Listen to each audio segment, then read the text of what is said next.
What's up, guys? This is the Honest Outlaw here, and today I wanted to do a quick versus video between two of the best 380 pistols on the market. If you're in the market for a 380 carry pistol, these are two extremely good options, and if you're down to these two, you can watch this video and I can tell you my thoughts on which one I would choose. Doesn't necessarily mean that's the one you should choose. We all have different needs and different skill levels as far as pistols go, and just take my information and choose to your best ability. First thing I want to talk about is some glaring differences between these pistols. Some of the things that each of them do well, some of the pros and cons, maybe what ammunition you should use, and give you my overall opinion. So first things first, as you can see there, this is running about 7+1, this is running about 6+1 from the factory. However, you can get magazine extensions to make this 8+1 or whatever you need. So to be fair, they're both even, but from the factory, this has an advantage. The next thing I want to talk about is the fact that this pistol is relatively small. Even though the Glock 42 gets a little bit of guff for being large, apparently, for me, it's extremely small and extremely compact. I can pocket carry this relatively easily. It's a lot easier than you could this one. And even though this pistol is big enough to shoot, which I really like about it, it only weighs 13 ounces. I mean, it is incredibly light. It doesn't even feel like a pistol when you pick it up. Now, one of the biggest downsides to the Bersa is that even though it looks relatively small, it's actually kind of a chunky girl. I think this pistol is 20 ounces. Now, part of that is because it has a full milled steel slide and it's got an alloy frame.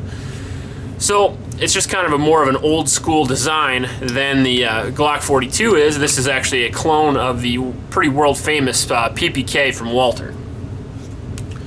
As far as reliability goes, which I consider probably the most important category of a semi-automatic pistol, even though this is a Glock and this is a $225 pistol, from my experience, this is more reliable.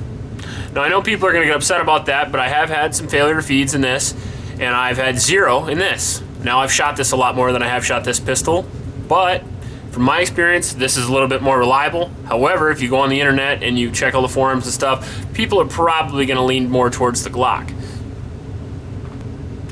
As far as track record goes, again, as I said, the Glock's probably going to win that. Glocks are pretty famous for their reliability and durability. Another advantage to the Glock is going to be simplicity. It's pretty easy to operate a Glock. If you hand this to your girlfriend and you tell her to shoot it, she can probably shoot it, right? She'll put it in her hand, as long as she has a good grip, pulls the trigger, and it goes off. Nothing else really to see there. It's got a drop safety and it's got a trigger safety, but most people are never going to notice that. Now, I do like double single action a lot. If you watch my channel, you'll know that, but it is more complicated for beginner shooters. You're going to have a long double action trigger pull starting off. Safety's on. You're going to have a long double action trigger pull starting off, which is kind of a safety in itself, really. If you want to carry this without the safety on, that will allow you to have a little bit less negligent discharges. And then you're going to have the ability to put the hammer back, and you're going to have a short, crisp, single action pull, which again is really nice. You also have a decocker, safety decocker on here, which is going to decock the pistol whenever you don't want to be using it. And it's also going to, again, function as a safety.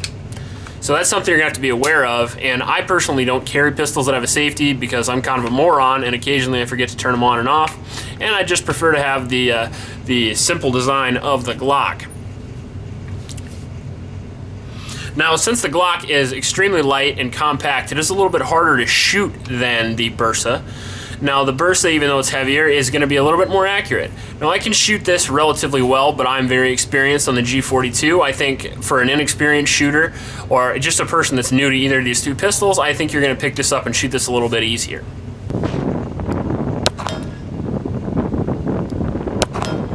You're also going to be able to get a little bit more accessories if you want to. You're going to be able to get triggers and mag extensions and sight upgrades for the G42. You might not be able to get hold of those quite as easily with the Bersa. Now, a lot of you guys don't think that accessories are important. I personally do, because one of the accessories that I really like are holsters. I think that every pistol has a safety, and it's called a holster.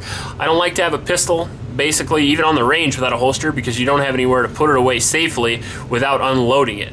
So you're going to have a lot better holster options with the G42 than you are the Bersa. However, the Bersa is not that big of a stranger. You'll be able to get a couple. I know my buddy is running a pocket holster for that as well. Overall, what do I think of the pistols? Well, I think for a $230 pistol, this pistol is fantastic. And I think for a pocket carried $400 pistol, this pistol is fantastic. Which one would I choose overall if I was going to carry? I would definitely choose that one. And the reason for that is because it is light and it's comfortable and I can shoot it almost as well.